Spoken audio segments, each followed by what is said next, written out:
Bom dia Brasil, bom dia para você, meu querido irmão, minha querida irmã.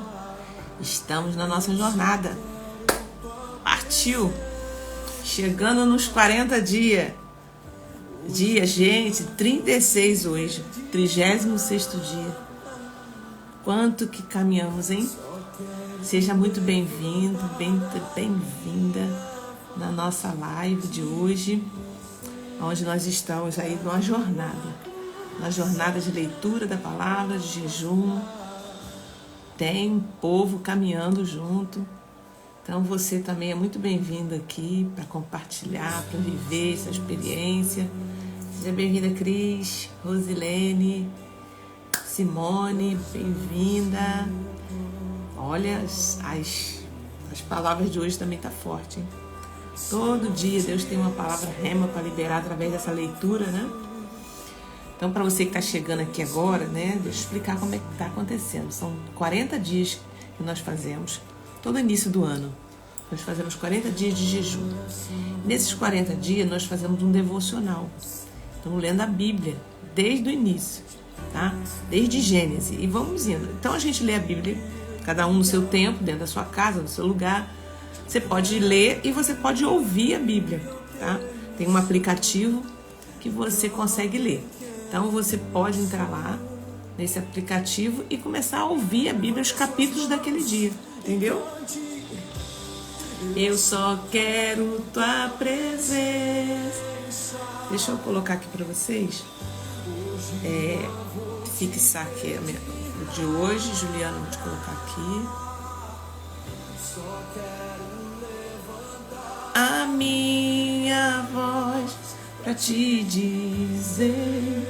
Bom dia, Ana Cristina, Mary. Deus abençoe vocês que estão caminhando, indo trabalhar. Outros estão em casa, daqui a pouco vai sair. Bom dia. Depois vai dizendo de onde você está falando. Você é do Rio de Janeiro? Qual é a cidade que você está, né? Qual o estado que você tá aí comigo? Só pra gente saber, pra dar um alô, um bom dia. Eu sou aqui do Rio de Janeiro, na zona oeste do Rio. Aleluia, paz. Bom dia, Celinha. Sensa, hoje não vou te pedir nada. Nós só queremos a presença de Deus. Ó, Guanambi, Bahia, gente. Olha isso. Simone, pessoal da Bahia, seja muito bem-vindo ao nosso devocional. É um devocional com muitas chaves espirituais. O Senhor está derramando sobre nós. Olha que legal. Aí, Celinha, tem gente da Bahia aí, ó.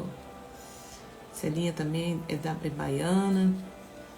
Mary, Doralice, bem-vinda, Doralice. Cris, Rio de Janeiro, Campo Grande, Zona Oeste, olha aí, ó. Um monte de carioca aí. Glória a Deus, estamos juntos, gente. Onde houver 2 ou 3 reunidos no meu nome, pronto. Já temos mais de 2 ou 3 aqui.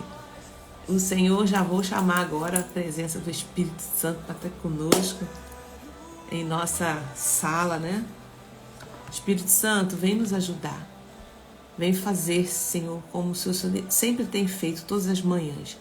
Libera uma palavra, nos exorta, nos orienta, nos mostra, nos aponta o caminho. Eu oro nesse momento, todos que estão entrando, todos os estados do Brasil e também fora do Brasil. Eu sei que tem muita gente que assiste também pelo YouTube. Que o Senhor venha abençoar da mesma forma, Pai. Venha trazer, Senhor, essa palavra rema no coração e que haja, assim, uma mudança, Senhor. Que seja hoje, assim, um divisor de águas também. Em nome de Jesus. Amém. Glória a Deus. Aleluia. Deus é bom o tempo todo. Queridas, vamos lá, queridos irmãos. Ó, na nossa sequência de leitura, nós temos um PDF que a gente vai seguindo a leitura, tá? Então, você ouve em casa, você lê. Não deixa de ler. Aqui eu só estou trazendo alguns pontos principais, mas você está lendo em casa. Então, hoje nós já ouvimos, né, de 1 Samuel 8 a 14. Livro de 1 Samuel do 8 ao 14, tá? Mas eu volto um pouquinho porque eu estou destacando alguns pontos que a gente acha aqui relevante que Deus tem me tocado para que eu fale, tá? No livro de Samuel, nós já começamos a estudar desde ontem, e depois, gente, para quem já está me acompanhando aqui, a gente está fazendo também, junto com o devocional, eu estou dando um estudo sobre libertação dentro do livro de Josué. Então, cada capítulo de Josué está trazendo para a gente um passo a passo, né, da conquista da alma. Aleluia! Então, vamos lá. Olha o que acontece aqui. Eli já era velho, né? Eli envelheceu. Ontem nós falamos sobre a história de Ana, que ela ganhou seu filho. Samuel entregou para Deus, né? E aí, um homem veio e entregou uma profecia para Eli e falou assim: um homem de Deus veio a Eli e disse: ó, assim diz o Senhor, por acaso não me manifestarei a casa de seu pai, quando os israelitas ainda estavam no Egito, na casa de Faraó? Eu escolhi dentre todas as tribos de Israel para você ser o meu sacerdote, para subir ao meu altar, para queimar o incenso, para usar a estola sacerdotal. Por que tratam com desprezo os meus sacrifícios e as minhas ofertas? E você, por que honra os seus filhos mais do que a mim? Deus estava dando uma chamada em Eli. Por quê? Porque os filhos de Eli estavam fazendo uma bagunça dentro da igreja. Então, hoje nós falamos sobre isso, que Deus chama a atenção dele sobre esse negócio, né? Você está dando mais atenção, então eu vou corrigir a tua casa. Então, aqui já fica um alerta para pastores, para líderes, pais e mães. Nós não podemos fingir que não estão vendo o erro e a bagunça que os filhos estão fazendo dentro da casa do Senhor, tá? Tem que chamar no canto, tem que conversar, tem que botar a ordem. Não, aqui em casa vai ser assim. Porque a prioridade é a palavra de Deus. E aí, Deus agora chama o menino Samuel, já começa a preparar ele, que ele vai assumir o lugar de Eli. O menino Samuel serviu ao Senhor diante de Eli, e naqueles dias a palavra do Senhor era muito rara. Olha como é que estava a situação de Israel. Naquele dia, a palavra do Senhor era muito rara. As visões não eram frequentes. Certo dia, o sacerdote Eli, cujos olhos já começaram a escurecer, a ponto de não poder ver, estava deitado no lugar de costume. Então, Eli, que era o sacerdote na época, que julgava, que tratava com o povo, que ouvia Deus, o texto diz que já era raro ouvir Deus. Então, porque o negócio estava... E Deus dá uma chamada em Eli, que ele permitiu a casa ficar bagunçada. Então, o Senhor chamou o menino, Samuel, Samuel. Então, aqui tem aquela história que Deus chama o menino, ele não entende, porque ainda é criança.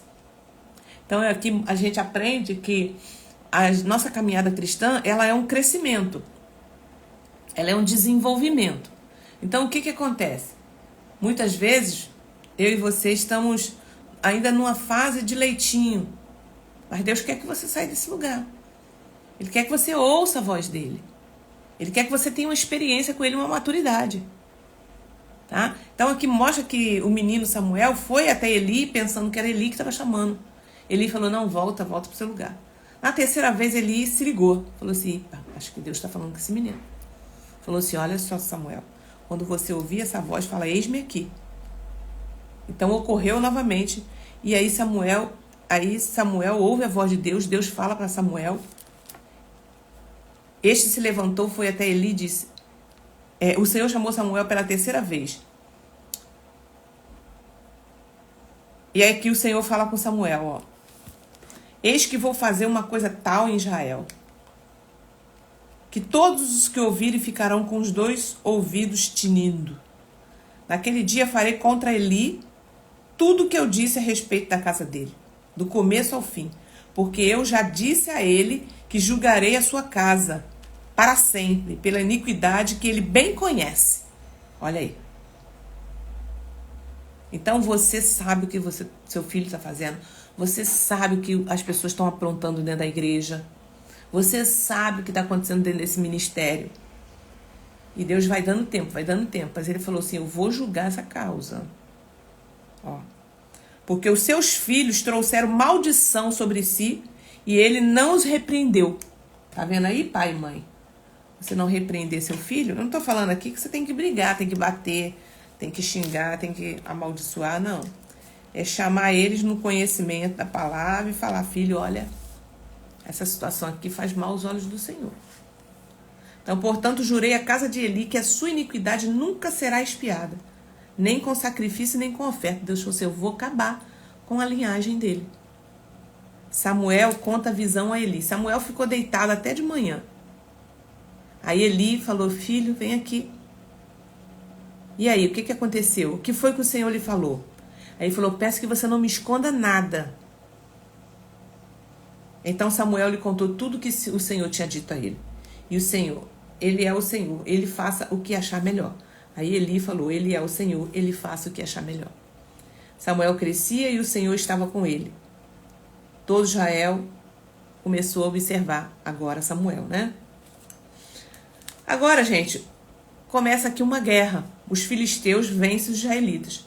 Então a palavra do Senhor, a palavra de Samuel veio a todo Israel. Saiu a batalha contra os filisteus e acampou em Ebenezer.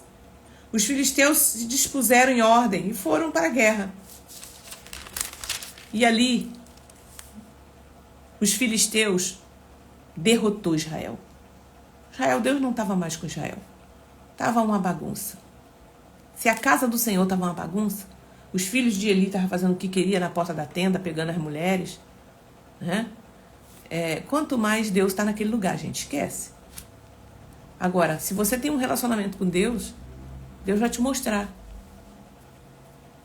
Deus vai te tirar. Deus vai fazer com que você se incomode com algo. Entende? Deus tem compromisso com você, que tem compromisso com Ele. Então a arca agora, eles, por causa dessa guerra, a arca é tomada. Ofni e Finéias são mortos nessa batalha, como Deus falou que ia fazer.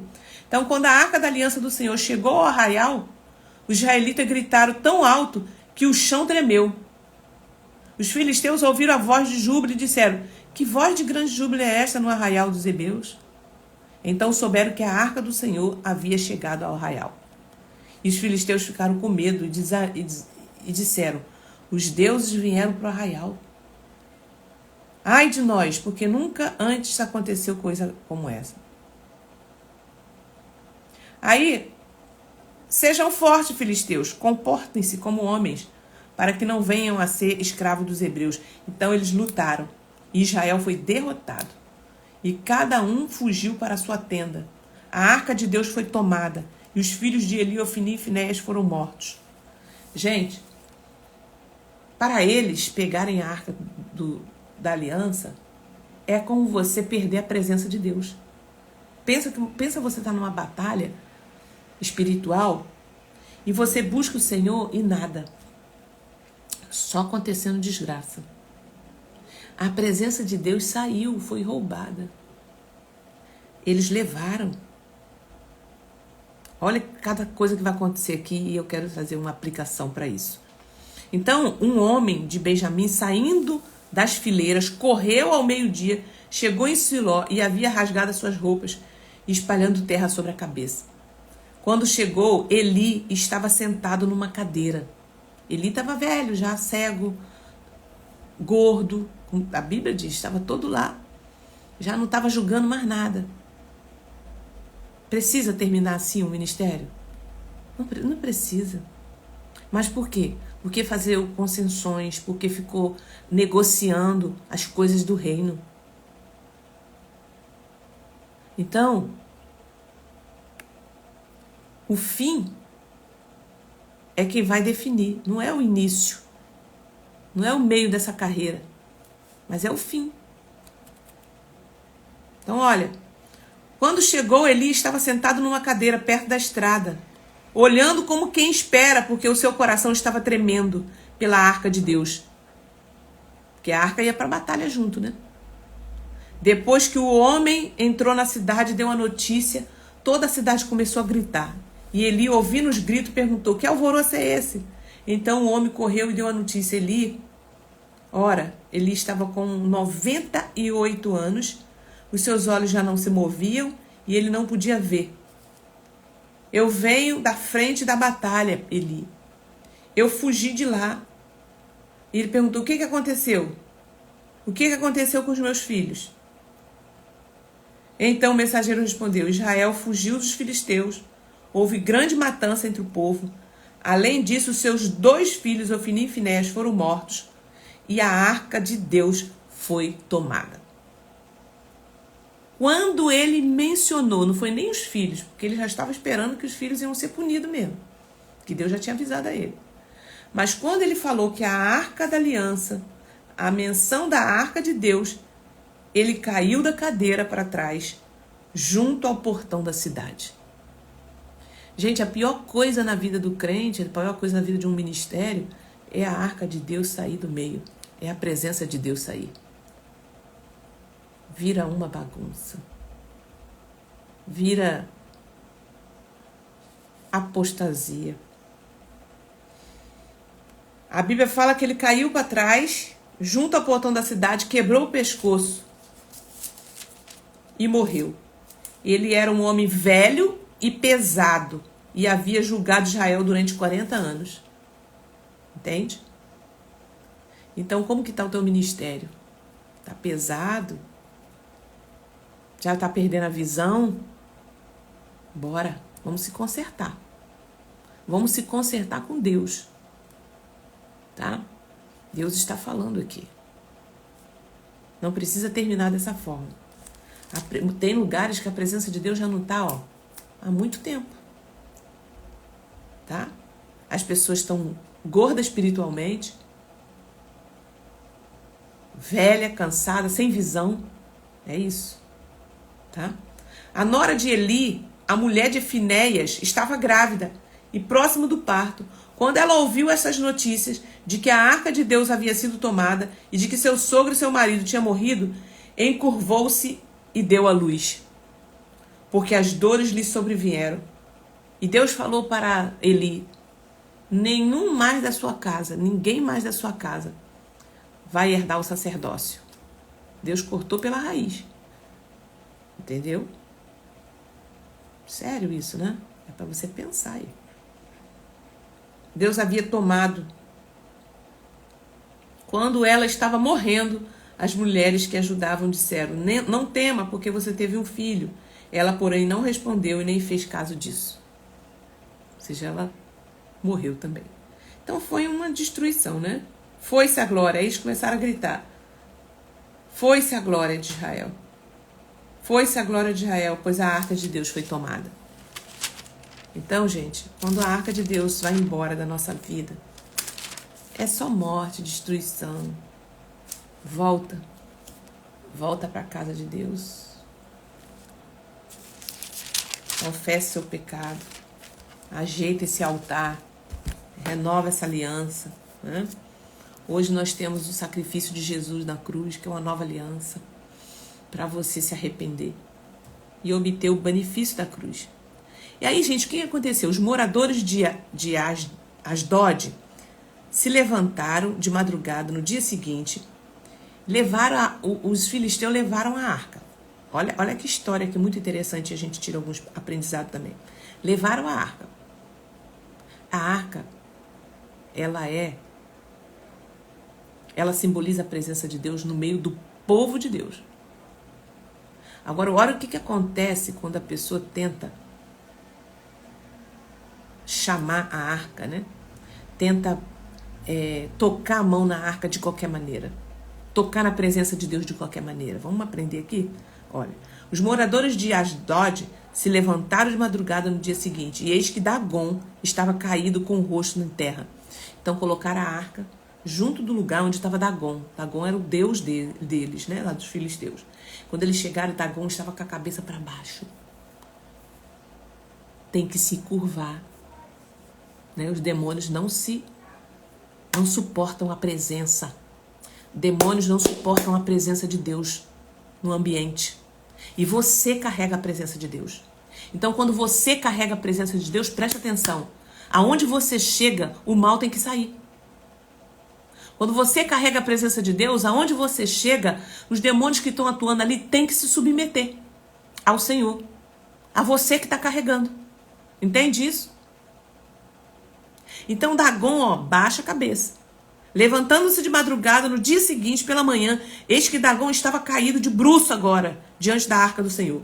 A cabeça de Dagom e as 2 mãos estavam cortadas. E se encontrava na soleira da porta. Apenas o tronco dele estava inteiro. Aonde a presença de Deus chega. Se você chega com essa presença, meu querido, pode ser no trabalho, pode ser na família. Os demônios já começam a perder resistência. Você chega com autoridade. Agora, quando você perde a arca da aliança, pode subir monte. Pode fazer o que quiser. Foi-se a glória de Israel. Nada acontece. É confusão, é morte, é perda. Bom dia, queridas que estão chegando. Bom dia, Rosângela, Eliette, Doralice, bom dia. Porém, a mão do Senhor castigou duramente os moradores de Asdod, e os assolou e os feriu com tumores. Gente, agora o que aconteceu aqui? Além deles chegarem e verem lá o Dagom, né? Com a cabeça quebrada, a mão cortada. Por isso, os sacerdotes de Dagom e todos os que entraram no templo de Asdod não pisaram na soleira da porta. Até o dia de hoje, porque viram aquele absurdo lá acontecendo. Porém, a mão do Senhor castigou duramente os moradores de Asdod, e os assolou, e os feriu com tumores, tanto em Asdod como nos seus arredores. Quando os homens viram que estava acontecendo, disseram: a arca do Deus de Israel não deve ficar entre nós, pois a sua mão é dura sobre nós e sobre Dagom, nosso Deus. Entendeu? A arca do Senhor não pode ficar aqui. A mão do Senhor é dura. Então não negocia. Não negocia a unção. Não negocia a presença de Deus. Não fica achando que você está permitindo pecado dentro da igreja, pecado dentro da sua casa. Você que está em pecado, fica negociando. Cuidado, a mão de Deus é dura. Tem juízo. Olha o que aconteceu, gente. Todos foram acometidos de tumores. A arca de Deus de Israel não deve ficar entre nós, falaram, pois a sua mão é dura. Então enviaram mensageiros, reuniram todos os governantes de Filisteu e perguntaram: que faremos agora com a arca de Deus de Israel? Eles responderam: que a arca de Deus de Israel seja levada até Gate e depois da cidade em cidade. E levaram até Gate. Depois que levaram, a mão do Senhor foi contra aquela cidade. Então, aonde levaram a arca, a mão do Senhor estava ali contra aquela cidade.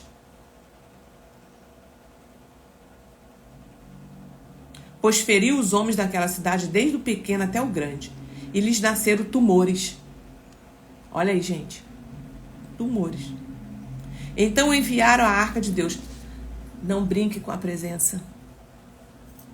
Não brinque com a presença. Tem juízo.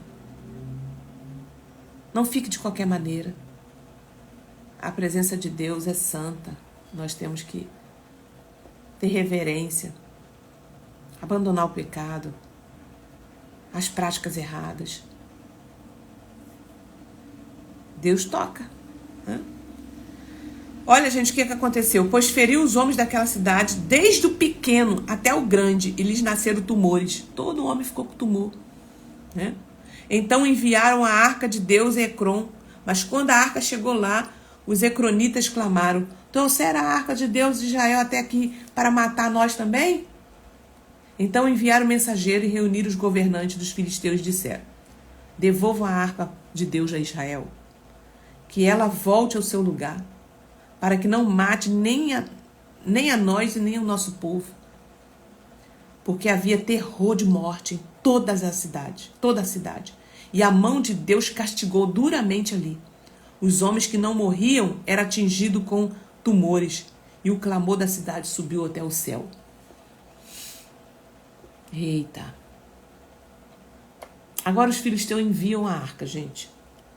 A arca do Senhor esteve 7 meses na terra dos filisteus. 7 meses de aflição, de dores, de tumores. Estes chamaram os sacerdotes, os adivinhos, e perguntaram: o que faremos com essa arca? Digam-nos como devolveremos para o seu lugar. Se devolverem a arca do Deus de Israel, não a mande vazia. Aí aqui os profetas deles, né? Aqui a gente aprende um princípio, preste atenção. Isso aqui, ontem eu falei até na nossa mentoria, sobre ato profético, tá? Se devolverem a arca do Deus de Israel, não a mande vazia, mas envie também a ele uma oferta pela culpa. Uma oferta pela culpa. Então vocês serão curados e saberão por que a mão dele continua pesando sobre vocês. Tá? Então os filisteus perguntaram: que oferta pela culpa devemos mandar? Eles fizeram o seguinte: mande 5 tumores de ouro, 5 ratos de ouro, segundo o número dos governantes dos filisteus, porque a praga é uma e a mesma sobre todos vocês e sobre todos os governantes. Façam imitações dos tumores e dos ratos que andam destruindo a terra. Ou seja, além dos tumores, tinha entrado rato para destruir a terra. Isso fala de quê? De devorador. Tumores falam de doenças. Porque a gente brinca com a presença, porque a gente vai lá fora e faz o que tem que fazer e vem para dentro da casa do Senhor e continua e fica lá e cá.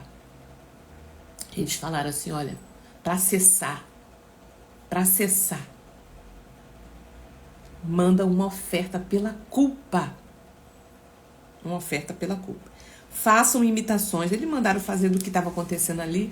Assim ele talvez alivie a sua mão de cima de vocês. A mesma coisa Davi, a gente vai ver mais na frente, que houve uma praga em Israel por causa da culpa de Davi. E a Bíblia diz que quando Davi ofereceu ao Senhor um holocausto pela culpa, a praga cessou. Quando ele ofereceu uma oferta pela culpa, a praga cessou. Então, nós aprendemos e nós entendemos, e aí você tem que ter um ato de fé. Se você entende o quanto que você precisa, né, ofertar. Existe uma oferta chamada oferta pela culpa. Pelo aquilo que você entende, do quanto que você é grato a Deus pelo que Ele fez por você. Né? Então, pela libertação que Ele fez, ou pela a cura que o Senhor, que você busca em Deus. Então, tem gente que faz essa oferta pela culpa, tá? Thalita, Deus vai fazer isso. E a nova aliança? A nova aliança tem todos os benefícios na cruz. Isso aqui é um ato, hoje na nova aliança, profético, que vai além para uma vida abundante em Deus na terra, tá? Não tem a ver com a sua salvação. Deus pode curar sem oferta? Pode.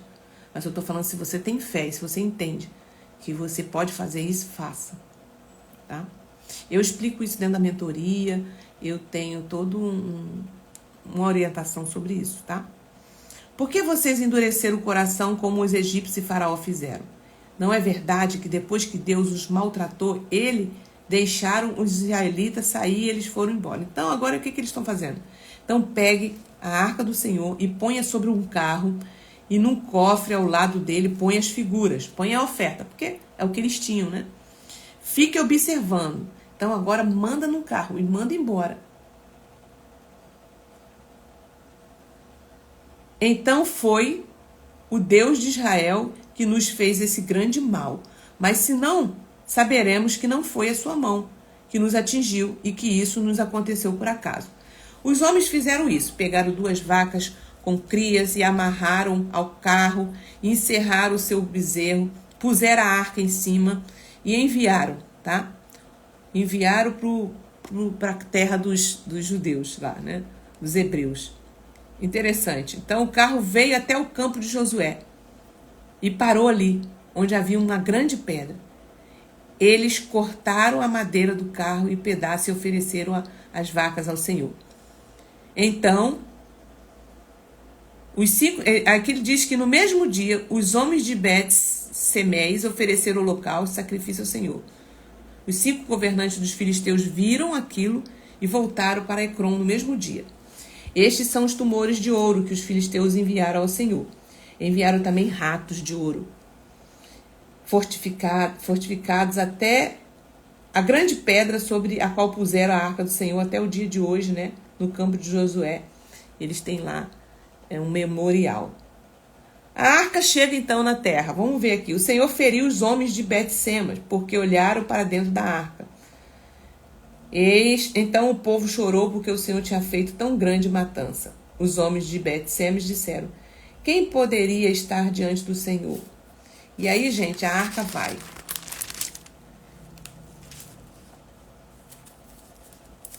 Então enviaram mensageiros, os filisteus devolveram a arca do Senhor. Venham até aqui e levam a arca com vocês. Então os homens levaram a arca para dentro da... Enquanto ele estava indo os bois estavam levando a arca, sabe? Samuel exorta ao arrependimento. Desde aquele dia a arca ficou em Kiratirim, Jeirinha, e até os dias que se passaram, que chegaram a 20 anos, e toda a casa de Israel dirigia lamentações ao Senhor.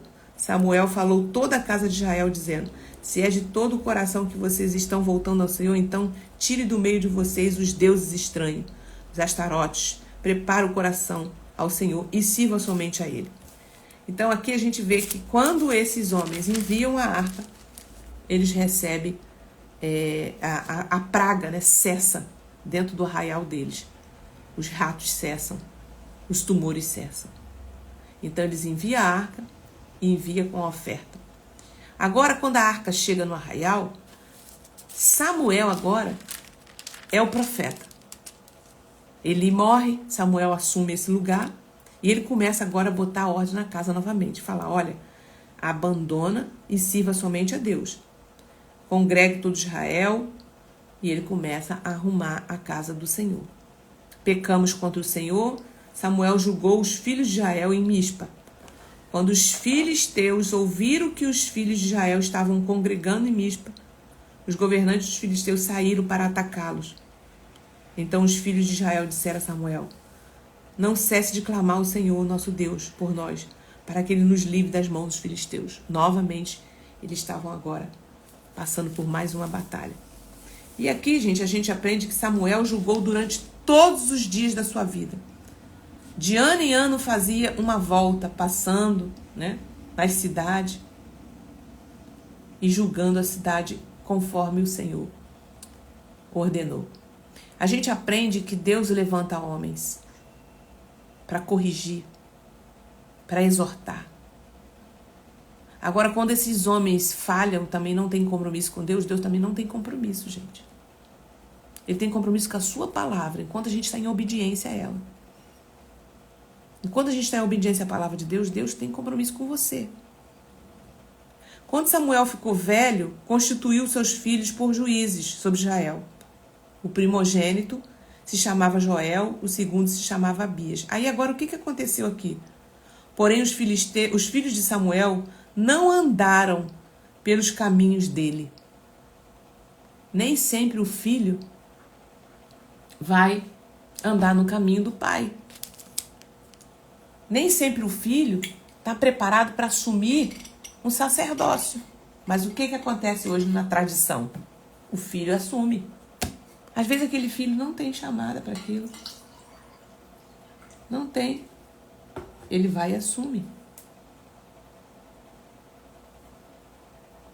E a Bíblia diz que os filhos de Samuel não andaram pelos caminhos dele.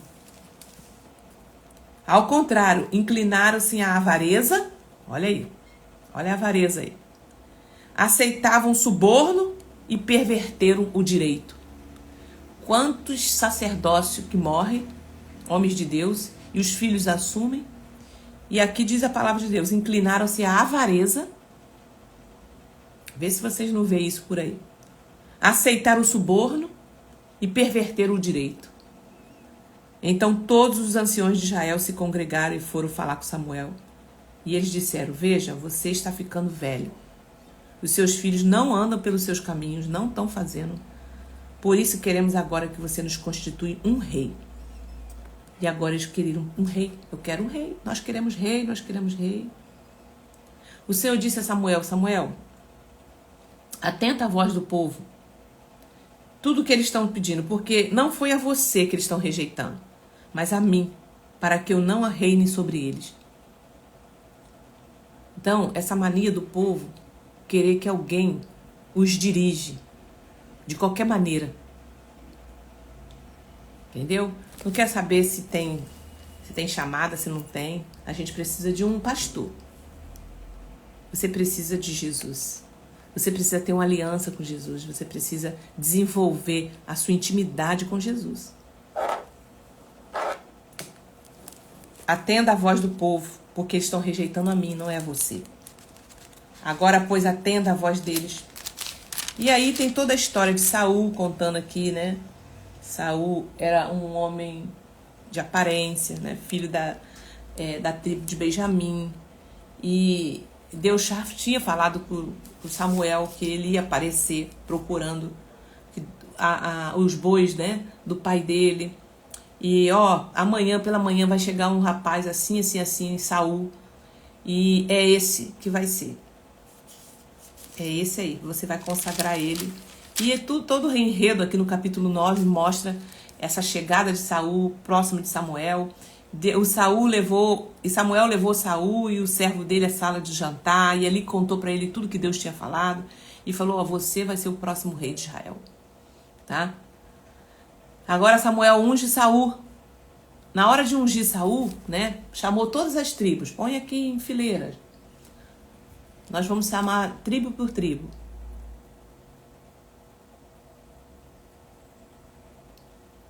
Aí Deus fala, Saul se torna rei. Samuel convocou o povo. Assim o Senhor deu a Israel um povo, como eles estavam pedindo, né?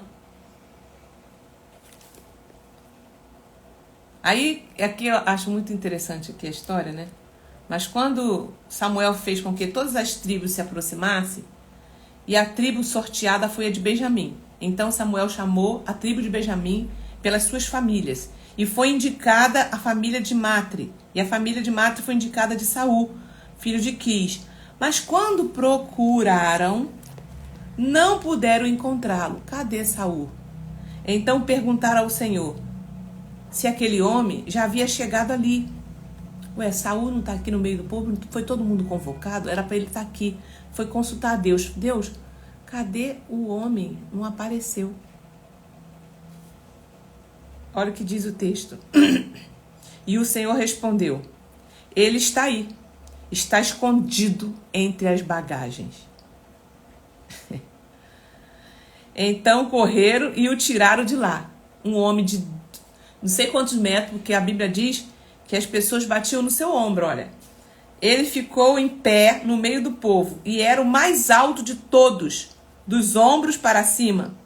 Ele sobressaía a todo o povo. Então Samuel disse ao povo, vocês estão vendo quem o Senhor escolheu? Pois em todo o povo não há ninguém semelhante a ele. Então o povo começou a gritar, viva o rei! Samuel explicou ao povo o direito do rei, escreveu um livro, explicou ali tudo direitinho. Também Saul foi para sua casa depois disso. Com ele foi uma tropa de homens cujo coração Deus havia tocado. Deus tocou no coração do povo, vai com ele. Entende? Como poderá este homem nos salvar? Aí a Bíblia fala que alguns homens malignos começaram a falar assim, como poderá esse homem nos salvar? E o desprezaram e não lhe trouxeram presente. Mas Saul ficou calado. Então aqui a gente já mostra, né, um rei que já se esconde, né, já se esconde entre as bagagens para não ser achado. Então aqui a gente aprende muita coisa, né? Às vezes a gente põe tanto valor em cima de uma pessoa, né? Esperando dela tanta coisa, e aquela pessoa não tem esse valor todo. Porque o que ela faz ali é por causa de Jesus. É por causa da graça. É Deus quem dá, é Deus quem faz. Aí o dia que essa pessoa erra, falha, né? Ela também... A pessoa, né, o lugar fica decepcionado. Por quê? Porque deposita toda uma confiança num homem. Num homem. Eles queriam um rei. Eles não queriam Deus. Deus falou, Samuel, eles estão rejeitando a mim, não é você. Fica tranquilo. Eu vou dar um rei para eles, né? O rei que eles querem. Então, Saul foi esse reinado aí que a gente vai ver daqui para frente. Eu vou parar por aqui. Foi esse reinado que a gente conhece aí. De orgulho, de soberba. Entende? Então, assim, despreparado. Mas Deus permitiu. Deus preparou. Deus mandou. Mas o homem sempre colocando a confiança em homens. Você tem que honrar, sim, a sua liderança. Você tem que respeitar. Tem homem e mulher de Deus, sim. Mas lembre sempre o seguinte. Tenha também você o seu relacionamento com Deus. A sua vida com Ele. Não espere apenas de um homem, de uma mulher, para poder resolver suas questões espirituais, tá? Você tem que ter esse entendimento. A gente continua amanhã com mais alguns tópicos, tá? Hoje seria até a página 14. Amanhã a gente continua, porque tem muita coisa aqui pra gente aprender. Agora nós vamos entrar no nosso estudo, que eu estou fazendo com vocês, da conquista da alma, o capítulo 9. O capítulo 9, né? Chegamos no capítulo 9. Mantalita, esse estudo vai até quando? Vai até o capítulo 12, tá?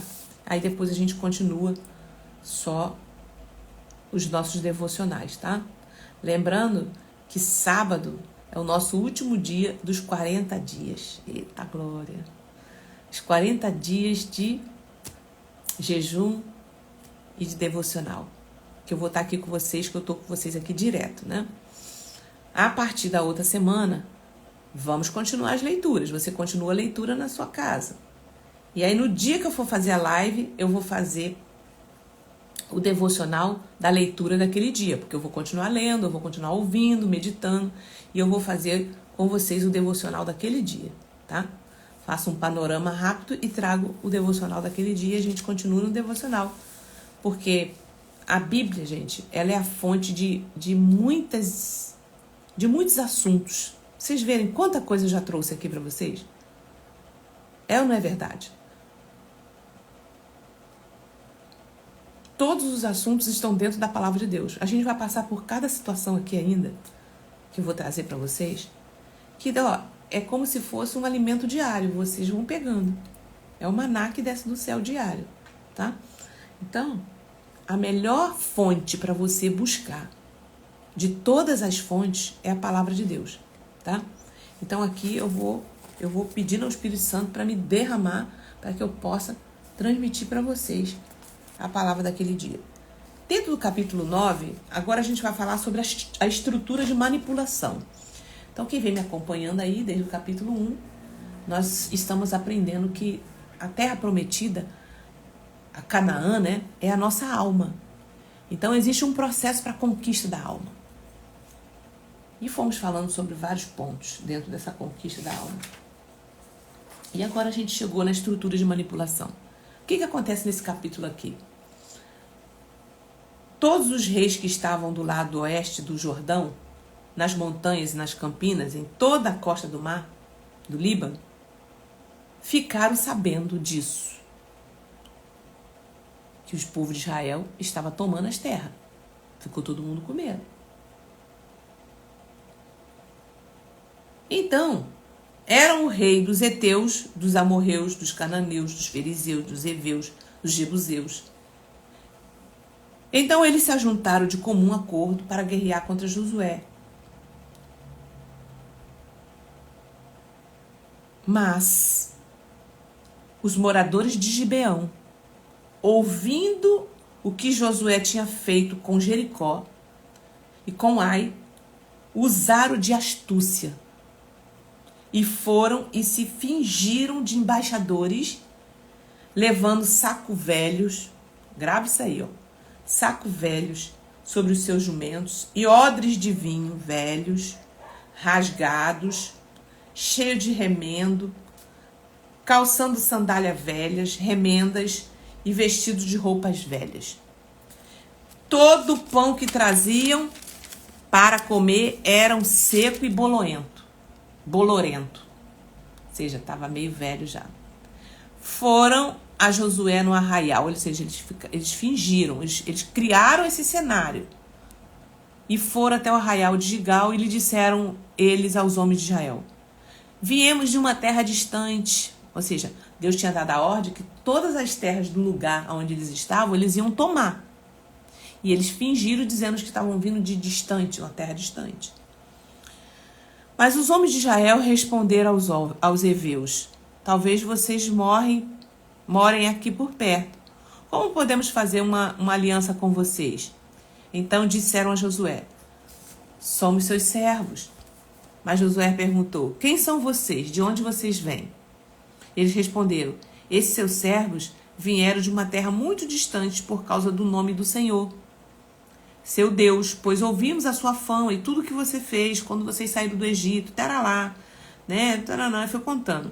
Por isso os nossos corações e todos os moradores da nossa terra disseram: levem vocês alimentos de viagem, vão até eles. Então contou uma lorota para eles. O problema é que Josué não consultou o Senhor. Aqui a gente aprende muita coisa, tá, gente? Olha essa questão da estrutura da manipulação. Pessoas manipuladoras. Ao fim de 3 dias, depois de terem feito a aliança com eles, tá bom, vamos fazer uma aliança com vocês podem ficar aqui, fiquem em paz, tarará. E o poder do que Josué falava, o poder da palavra, diante de Deus, tinha que permanecer. Você firmou uma aliança, está firmado. Entendeu? Ao fim de 3 dias, depois de terem feito a aliança com eles, souberam que eram seus vizinhos e que moravam por perto, pois partindo os filhos de Israel chegaram à cidade deles. E eles falaram: o que vocês fizeram? Vocês mentiram para nós? Vocês mentiram para nós. Agora a gente não pode matar vocês, porque nós juramos, fizemos um juramento. Mas vocês vão se tornar nossos escravos. Vocês vão trabalhar agora dentro do arraial para nós. Ele fala assim: vão deixar você viver. Vocês se tornarão rachadores de lenha e tiradores de água para toda a congregação, como os chefes lhe tinham dito. Então vamos lá. O coração desse capítulo, eles são as estruturas de manipulação que os gibeonitas fizeram contra o povo de Israel. E os moradores de Gibeon ouviram o que Josué fizera, né, com Jericó. Usaram de astúcia e foram e se fingiram embaixadores. Então,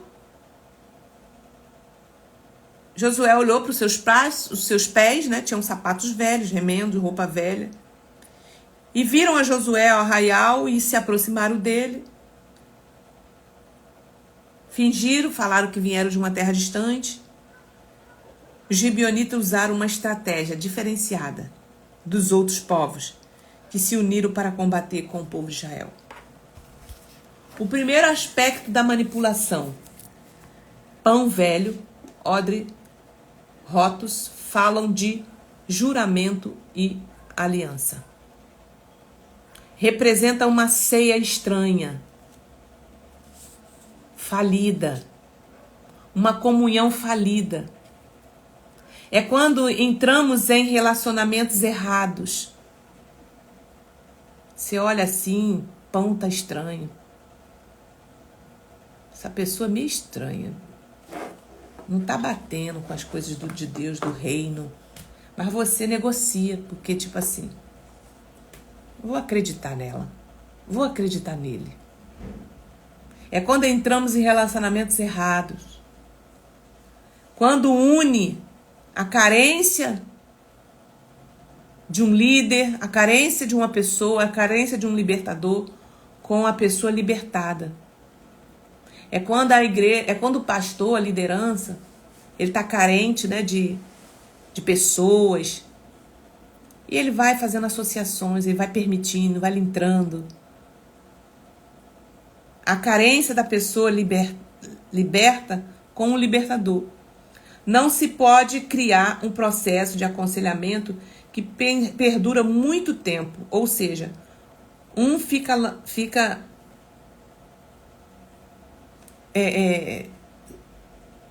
lidando com o outro ali muito tempo, suportando, né? Fingindo que não tá vendo. Ah, coitadinha. Ah, coitada, né? Ela tem problema. Ah, coitado, ele tem problema. Ah, deixa ela ficar assim, deixa ele ficar assim, porque ele tá aqui, né, tocando, e a gente fica ali, negociando aquilo ali. Ele já fez, nós já oramos por ele. Ele tá firme agora na igreja, ela tá firme na igreja, e você vai negociando.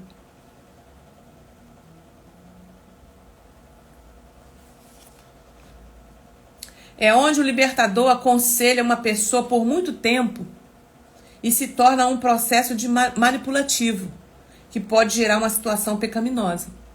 Sabe aquele relacionamento que vai indo ali, ó? O pastor tá cuidando de uma pessoa, um líder tá cuidando de uma pessoa, ou você tá cuidando de uma pessoa. E aí fica naquele relacionamento de muito tempo, e aí sabe o que acontece? Acontece um adultério. Uma vez eu atendi uma pessoa, muito tempo atrás, e ela tinha uma, já tinha passado, era crente, tá? Tinha um chamado, né, na área de aconselhamento, de oração, preste atenção, de oração. E ali ela estava cuidando, né, de parte da igreja. O pastor botou ela ali na frente para cuidar, botou ela na mesa de oração, preste atenção. E ali ela cuidava das pessoas. E essa pessoa não estava bem no seu casamento, né? O marido não queria saber de Deus, mas ela estava na frente da oração. E ela começou a aconselhar pessoas, inclusive irmãos também. E um desses irmãos procurou ela, falou que não estava bem, né, em casa, para ela procurar e conversar com a esposa dele, porque a esposa isso, aquilo, outro. Conclusão. A esposa também não estava nem aí. Aquele relacionamento foi se estendendo de aconselhamento, foi fazendo, né, barganha. E esse casal, né, essa mulher, esse homem, caiu em adultério. Então é isso aqui. É o manipulador se envolvendo o tempo todo. Você já viu, você já percebeu, você tem que sair fora disso. Mas fica nessa negociata ali, nessa conversinha. Entendeu? Isso, gente, que eu tô falando pra você é muito sério e é muito comum. Então temos que, num aconselhamento, você não tem que estar negociando. Pastores, lideranças, mulheres e homens. Nada de atender em gabinete sozinho, você com mulher. Aquela irmã tá sempre com problema, tá sempre vindo, negociando ali. Não, coitada, é uma irmã que passa com muita luta, passa por muito problema. E parará. Aí é meia-noite, tá ligando pro teu esposo. Pastor. 1h da manhã tá mandando mensagem, pastor, ora por mim, que não sei o que. Começa a olhar isso aí.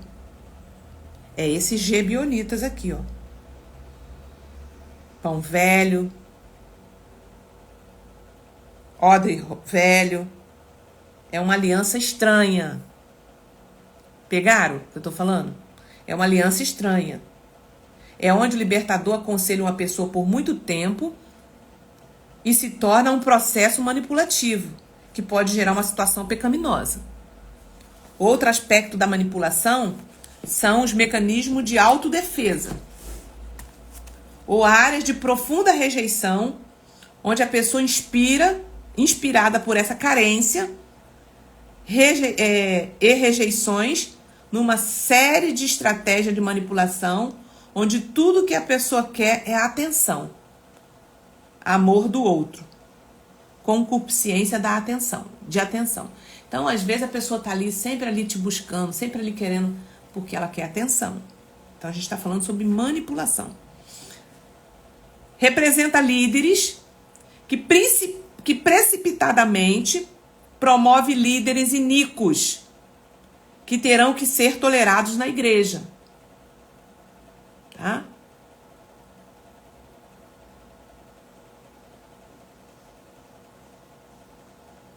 Representam líderes que precipitadamente promove líderes, tá ali cuidando daquela pessoa. E ele começa, porque fez uma amizade, né? Eu acho que eu vou botar fulano pra ficar nessa liderança aqui, porque, né, a gente tem uma amizade, mas você sabe que tem pão bolorento ali. Você sabe que o pão que tá ali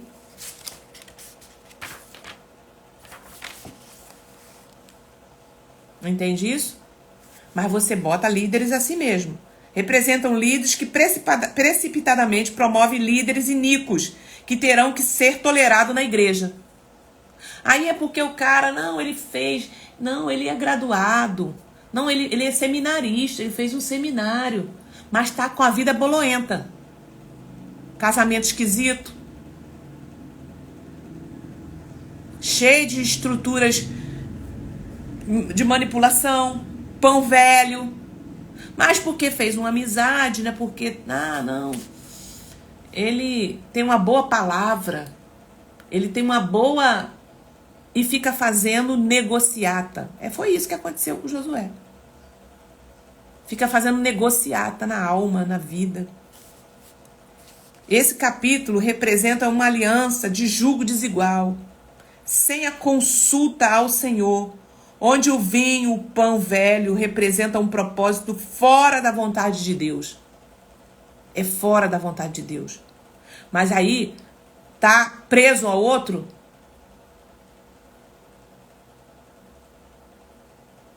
Tá preso ao outro porque, como é que se fala? Tem dependência emocional, porque, poxa, ele me serviu aqui tanto, ela me serviu aqui tanto. Tá tanto tempo aqui na igreja, né? Me servindo, fazendo, acontecendo. Mas é pão bolorento. Não tem que negociar. Esse capítulo representa uma aliança de julgo desigual, sem a consulta ao Senhor, onde o vinho e o pão velhos representam um propósito fora da vontade de Deus. Uma vez realizada essa aliança, Josué se viu obrigado a cumprir com a sua palavra e agora teria que suportar as consequências do seu erro. As áreas que não tratamos, nos tornamos escravos. Rachadores de lenha, tiradores de água. As áreas que não tratamos, tornamos-nos escravos dela. Você passa a ficar limitado no campo de conquista, porque eu negociei. A essência do capítulo é discernir as estruturas de manipulação em nossa vida. Então comece a olhar para dentro da sua vida. O que eu estou manipulando aqui? Essa área aqui da minha vida. Situações de dependência onde não crescemos e avançamos como Deus determinou. E às vezes eu não cresço em determinada área porque eu estou negociando, estou manipulando, estou permitindo algumas coisas permanecer dentro de mim. Eu não quero ser submissa ao meu marido. Então, porque o meu marido é um homem, ele é um homem, não tem entendimento. Ele não sabe de nada. Eu tenho mais experiência que ele. Então Deus está falando com você. São áreas de negociação. Né? São pontes. São pontos débeis em nossa alma. E até nos momentos de libertação. Isso nos ensina a superar as passividades e que o amor do Pai pode suprir nossos vazios. Onde nós descobrimos que o nosso maior inimigo somos nós mesmos. Os gibeonitas usaram de sagacidade. Josué acabou sendo obrigado a estabelecer os gibeonitas como os diáconos, servindo na casa do Senhor. Toda aliança que fizermos, mesmo sendo erradas, passam a valer pelo compromisso firmado. Toda aliança que fizemos, mesmo sendo errada, ela passa a valer pelo compromisso que você fez. Então, fez lá no passado aliança com uma pessoa. Falando, nossa, eu errei.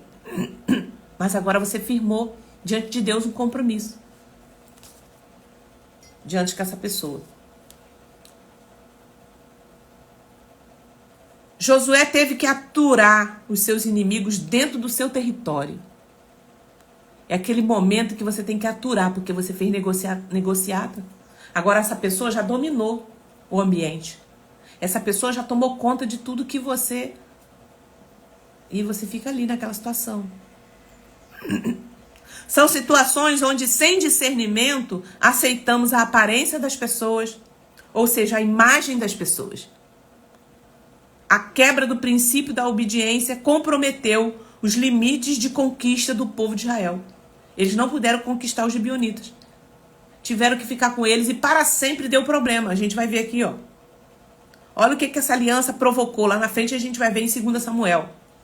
A aliança iníqua promoveu uma infiltração na descendência do povo de Israel. Ou seja, eles tiveram vivência ali dentro do povo. Fome no reinado de Davi. E houve nos dias de Davi uma fome de 3 anos consecutivos. Por que essa fome veio? Quando a gente lê esse texto. E Davi consultou ao Senhor. Senhor, por que essa fome está vindo aqui dentro do povo? E o Senhor lhe disse, é por causa de Saul e da sua casa sanguinária, porque matou os gebionitas. Saul não atentou para a aliança que Josué tinha feito lá atrás com os gebionitas, que eles eram carregadores de lenha, tiradores de água, eles estavam servindo. Ele foi, atacou esse povo e matou. Qual foi a consequência? Fome. Os gebionitas estão dentro de nós, gente. São concessões que fazemos sem entendimento e orientação do Senhor. A gente fica fazendo concessões. Qual o gebionita que está aí dentro de você agora? Que você está falando assim, não. Isso aqui é o seu casamento? E você está fazendo concessões? É o quê? É o seu trabalho? Né? Qual a manipulação? Qual é o inimigo que você está aí manipulando? Ele é essa fortaleza. Hoje, em nome de Jesus, que o Espírito Santo te convença de que você tem que abrir mão dessas concessões que você fez, desses gebionitas, dessa aliança boloenta de pão estragado. Porque senão você vai ficar com o ministério limitado, com a vida profissional limitada, com o casamento limitado. Peça o Espírito Santo para te falar.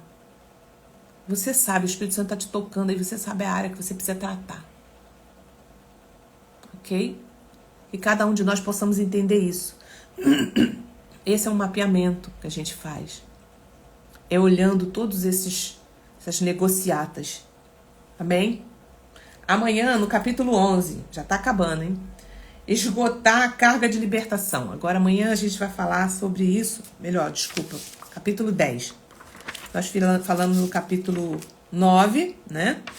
E agora vamos para o capítulo 10. Tempo de qualidade na libertação. O momento da crucificação. Tempo de qualidade na libertação. Aí a gente vai falar que Gibeão, sitiada por 5 reis. Josué socorre Gibeão. Josué prende os 5 reis e os matam. Gente, amém? Deus falou com você aí? Fez sentido para você o que a gente está falando aqui? Tá sendo edificante para sua alma? Então, o que você vai fazer, Thalita? Tá sendo sim, tá sendo uma benção. Então escreve aí. Tá sim. Então você vai compartilhar. Vai compartilhar essa live. Pessoas que precisam ouvir essas palavras. Desde que o Espírito Santo trata. Amém? Então, líderes, não fique preocupado. Você alimentou uma situação, né? E agora esse Gebionita, você não sabe como lidar com ele, porque você ficou ali preso a ele, né? Sentimentalmente. É uma dívida emocional. Uma dívida emocional que você tem agora com essa pessoa. Isso é o que a gente acabou de ver. São gibeonitas. E você agora não sabe o que fazer, né? Estruturas de manipulação.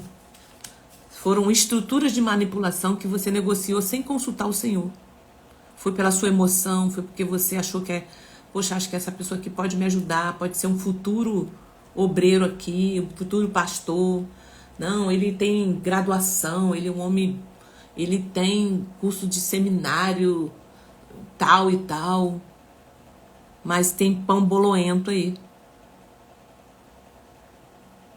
E às vezes a igreja tem que suportar uma liderança, como eu falei aqui, por causa disso. Promove líderes que terão que ser suportados, tolerados pela igreja. Ok? Então, ore ao Senhor. Pede perdão a Deus. Entenda sobre isso. Entenda sobre isso.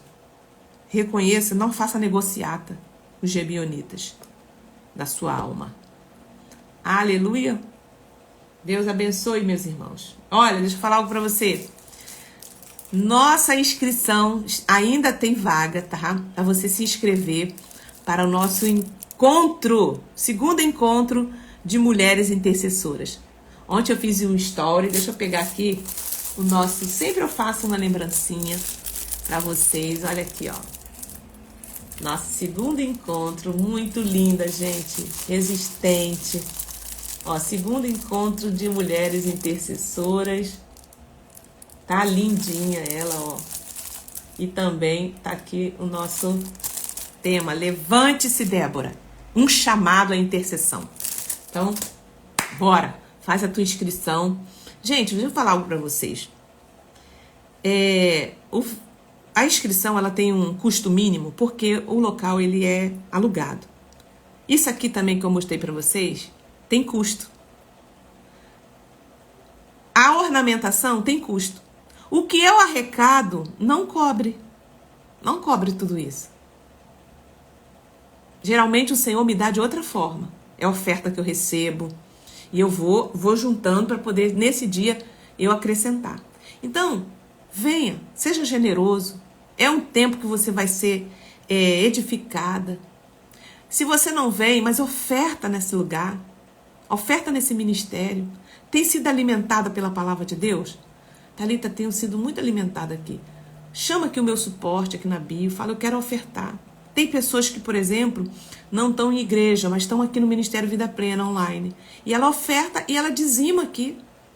Ela entra em contato comigo e a gente ora, eu oro por você. Então, quando você convive com um ministério que está te alimentando, é lícito você abençoar aquele ministério. E Deus honra você por você honrar um ministério. Então, eu quero fazer aqui um pedido para você. Oferte. Nós fazemos esse evento aqui. Tem mulheres que vão, que eu abençoo. Dentro da minha mentoria, eu abençoei mulheres. O ministério abençoa outras pessoas que não podem. E se você pode, faz a oferta que você vai estar me ajudando a promover esses momentos aqui, essas mulheres serem abençoadas também lá. E os outros eventos que virão, tá? Então, põe um propósito no seu coração, de você ofertar. Amém? Que Deus te abençoe. Eu quero orar já por você, pela sua oferta. Pai, em nome de Jesus, eu oro, Senhor, para que essa palavra, Senhor, encontre lugar. A gente sabe que para fazer a sua obra, Senhor, o Senhor provê de alguma forma, ela vai chegar. E eu tenho visto, eu tenho vivido isso, Senhor. E esses anos que eu estou aqui. Pessoas que vêm, que ofertam, Senhor. No momento que eu estava precisando acabar de acertar, de pagar as coisas. E eu peço agora, Pai, da mesma forma, toca nos corações. Assim como o Senhor tocou para que a arca pudesse ser construída, para que o tabernáculo fosse construído. A tua palavra diz que o Senhor tocou nos corações e as pessoas começaram a ofertar. começaram a trazer oferta para que o templo, para Moisés construir a arca. E chegou um ponto que as pessoas estavam trazendo tanto que precisaram cessar. Isso mostra, Senhor, que quando essas pessoas abrirem o coração, o Senhor vai transbordar na vida delas. E eu oro para que haja um transbordamento, para que as portas se abrem, para que, Senhor, elas possam, Senhor, encontrar, Senhor, saída para aquilo que elas estão pedindo, para os negócios, para tudo, Senhor, na vida financeira, na vida dos filhos, nos concursos, porque a prosperidade não é só dinheiro, Senhor, há tantas coisas que o Senhor abre portas. Por isso eu oro, Senhor, para aqueles que estão ofertando aqui, para que o Senhor mostre para eles, Senhor, a tua abundância sobre a vida dele. E que esse ministério, Senhor, cresça, seja próspero, cada vez mais. Em nome de Jesus, amém e amém. Gente, ó, um beijo, que Deus te abençoe. Se você está no grupo de oração, Juliana vai colocar novamente lá. Juliana, coloca novamente aquele atualizado, coloca lá. E a gente vai louvar Deus pela sua vida, tá? Até amanhã, ó, vambora!